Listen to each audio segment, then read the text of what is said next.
Dutch government, let my daughter go home. Oh, the Consulate General of the Netherlands in Nigeria, let my daughter go back to her fatherland. Oh, let her go home. Let her go home. Enough is enough.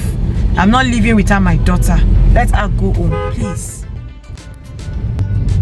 If not, we are going to start the season 2, a season series of Not Without My Daughter, the movie, this part season 2, Not Without My Daughter, because I'm not definitely leaving this country without my daughter. I'm definitely not leaving this country without my daughter.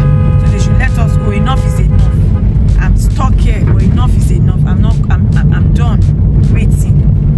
Now that it's even getting serious and it's getting like an emergency. It's an emergency. They should let us go. Let us go. It's not funny anymore, guys. Yeah, and that's the untold stories of surrogacy that people don't talk about. A lot has to do with it, and I'm going to be sharing all that and all my journey. I'm going to be sharing subsequently, that you guys know how I went, what we went through before we decided to go for surrogacy. I'm going to be sharing all that with you guys, so just stay tuned. Like, share, subscribe, and enjoy all the gists, because this is becoming something else. But I'm going to share everything, so just stay tuned. Like, share, subscribe to our channel to get all the details, a full detailed vlogs of our journey, our infertility journey, our journey with surrogacy, and our journey with the births and what is happening currently. So just stay tuned, keep the notification bell, keep your notification bell on, guys, and wait for all the tea. I'm going to be sharing it, so just stay tuned. Step 4, everybody just do your thing. Wake up, today's gonna be a good day. Wake up, today's gonna be a good day. Step 3, grow hard about what you wanna be. Step 4, everybody just do your thing.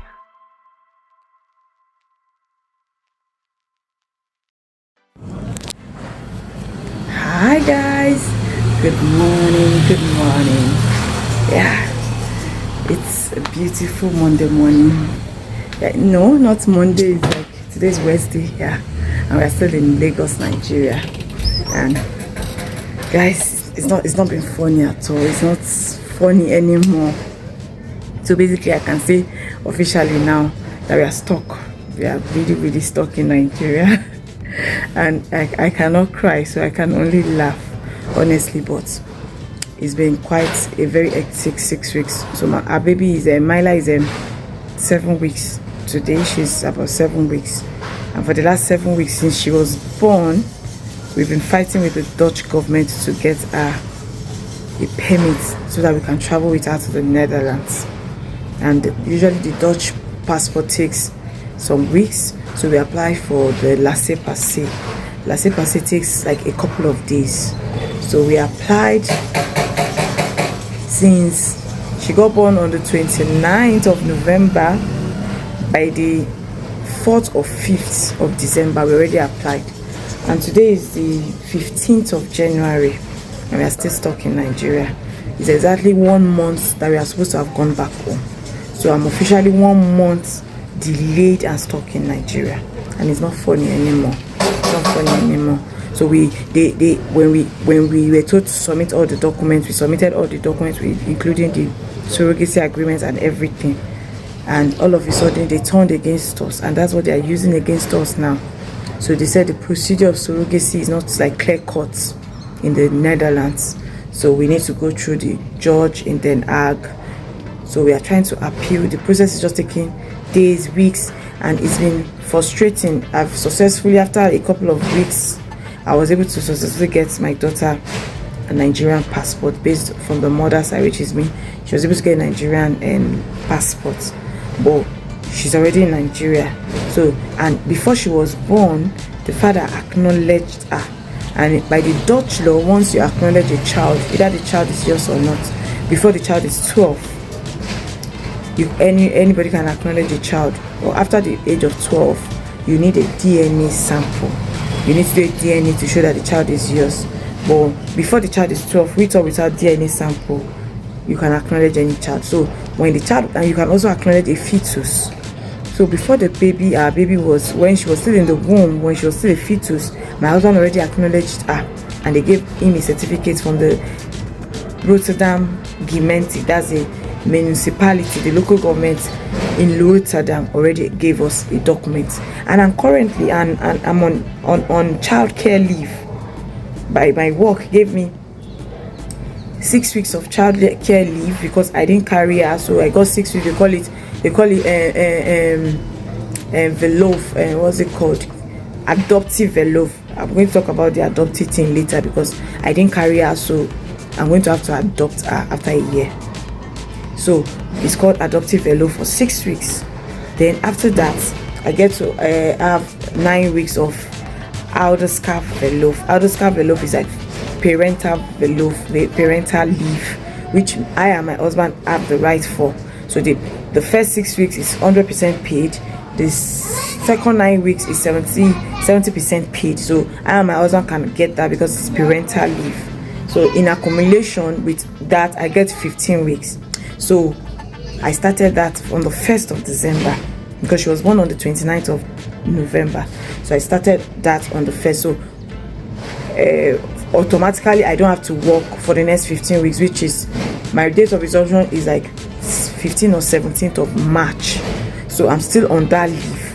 So there was no lie, there was nothing hidden, but we just got stuck here. We presented everything, we told the truth, we told them everything. This child is, but they were like trying to doubt, like, oh, is this a sample, is a semen from you? Because according to the Dutch law, one of the samples used to bet her has to be a Dutch citizen.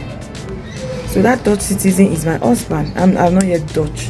So my husband had to go again. He wasn't asked, although he wasn't asked, but he had to go again to do DNA.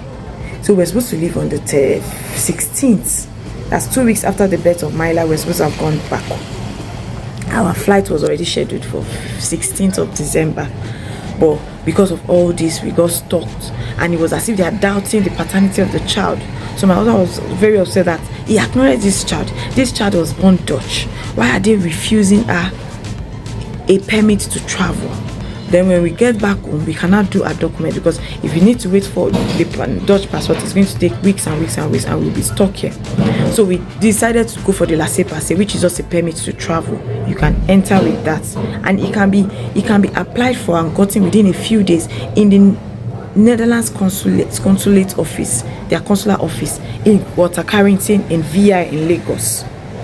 But they kept just posting us and doing this. If you see the way they treated my husband, a Dutch citizen, if you see the way they treated him in the Dutch consulate office, they treated him like crap. They treated him like a third-class citizen, and I felt so bad for him. They were like, don't stay in front, you can go, you don't have an appointment here. I was like, this is embarrassing. An American will not treat his citizens like that. A German will not treat his citizens like that. We had to go. We were like, we had an appointment when they had issues with the way we wrote the name of the baby. It was longer and it wasn't on our birth certificate. They had issues with the surrogate's name on the certificate. They had issues which we were able to resolve. We have even legalized the birth certificate. We had to reissue the birth certificate and we sent it back to Abuja again to re-legalize it. So all this process takes time, takes money, takes effort, and we were able to correct everything before they went on break. I think they went on break 23rd or something, and they resumed on the 31st of December. We got all that, we forwarded it to them, but when we submitted, few days after we submitted, they still say this and this is wrong, and we told them we've corrected it, but because they are stuck on us just going to Den Haag, they just closed the case. They closed the case.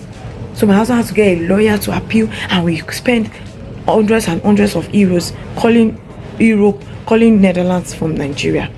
And the bills are piling, the stress is piling. My husband is stuck. He was supposed to resume his work on the 18th. He had to stay back till the 25th. He rescheduled his flight, rescheduled my flight. We can't keep rescheduling. So he needed to go back to work. So by the 25th, which was on Christmas Day, the 26th of December, he had to go back. He now moved my tickets forward so that I stay with the baby while we resolve all this. So we are stuck here, spending money, spending all this bits over a month now. We're supposed to be back. And the painful thing why I'm even ranting today is not affecting my baby's health. It's affecting my baby's health because my baby is not getting access. I've not officially registered my baby in a proper medical center. When they handed her over to me, they just did the normal test at birth. Her blood level was very, very, very, very low. Her blood level was 21 at birth. A PVC. So it was supposed to be like 30 something. So we put her on blood tonic. She has been on blood tonic for after 2 weeks. I went back to check again. It was 20. So at week 6, there was a schedule. There's a normal schedule they do for newborn then 6 weeks. So last week when she was 6 weeks old, I went for a 6 weeks checkup and the immunization for oral polio and all that. I went back. I did the full blood count again for the 3rd time, and the blood level is even going lower and lower. It was 19. So I was really, really alarmed. I called my husband. I was like, this is not funny anymore. This child needs to have been seen by a proper medical person. Normally when you have a child in the Netherlands, the consultancy, they're called consultancies, be real, they'll call you up and register the child from age 0 to 4. The child is being taken care of. My child has not been seen by any doctor, just by the fertility clinic. After she was handed over to us, nothing else. All I give is vitamin and blood tonic. She's running temperature, her blood level is going really fast, she's not feeding well, she's not fine. To even get her milk, the milk we brought thinking we are going to stay just 2-3 weeks, 2 weeks after her birth. So I bought 2 cans of milk, because that's the milk we're going to continue with her in the Netherlands. So we bought 2 milks from the Netherlands, and when she starts crèche, that's the milk she was supposed to continue to keep drinking. So we already got the milk they are going to feed her in crèche when I go back to work. So that's the milk we started out on, and we bought 2 800 ml, and she finished it already. So I had to start changing milk. She wasn't pooing. I bought NAN, I bought SMA. She wasn't pooing properly. Until someone advised I do Aptamine, and Aptamine is cars around there. I stay 2 hours from the embassy, and the stress of even driving everywhere, they will say bring the baby, do this. We'll drive all the way 2 hours to get from here where I'm staying to Water Carrington. So we don't get the baby milk. I had to quickly source for where I would get Aptamine. It was when I put her on that Aptamine, she started pooing on her own. My mom had to be putting water down as for her to poo after like 3 days. So when I started her on Aptamine 2 weeks ago, she now started pooing normally. So all this scares me. Like, so because of Dutch policy, because of all this government policy, they are going to risk a baby's life. And we have gotten the DNA result came out that the father is 99.9% his child. The fertility clinic gave us documents to show that samples that were used are samples from both of us, and everything is fine. So I don't know why they are still keeping us here. It's not funny anymore. It's annoying. So I called my husband and I called them, because they just abandoned us. They weren't responding. We called lawyer. We were appealing. We called even the consulate office. We called the consulate general. He was like, it's out of his hands. There's nothing he can do about it. We were thinking of, okay, maybe the child to go as a Nigerian and come and visit his dad. So we quickly got a Nigerian passport. We started applying for an NVV visa. But they said we had to go to Ghana again to take the child, the poor child, a 6 years old child, to Ghana. So I'm like, this is not funny anymore. So we started processing maybe a visa for her to just visit temporarily, so that she can even have access to health care in her father's country, because at the end of the day, she's Dutch. She was born Dutch, and at the end of all this fight and battle, they are still going to prove that she's Dutch. So why are they delaying? If they have allowed us to enter and they start fighting the case in court, it would have been more appropriate, not keep us here. Why they are fighting the case? It doesn't make sense. And I'm ranting, and it's really painful, because as a mother, you can't see your baby suffer. So last Friday night, I called my husband. I called them back, called the Ministry of Foreign Affairs back, that this is becoming not funny anymore. It's becoming serious. Our blood level is going on. It's health issues. That was when they now hurried up. And before my husband left, he did another application. So because the first application was closed, so we now applied again. We already paid for that. We paid €56 for that application. All the documentation, Abuja, this, all the stress. They closed that, and we are trying to apply for that. So we before he traveled, he opened another one. He now gave me authorization to sign for to proceed with handling this, because he had to go back I'm here. But he being the Dutch citizen, need to handle all the signature, the forms and everything. So he gave me authorization as the legal guardian of my life. On the 23rd of December, he applied again. You won't believe these people yesterday, being the 14th of January, they told us they didn't see the application. They always, it's so convenient for them not to see our application. They don't see the application. When we did the DNA test, it was sent to them directly from the embassy. We had to pay double because it was sent to the embassy. And immediately it was sent to us, it was also sent to the embassy, the results.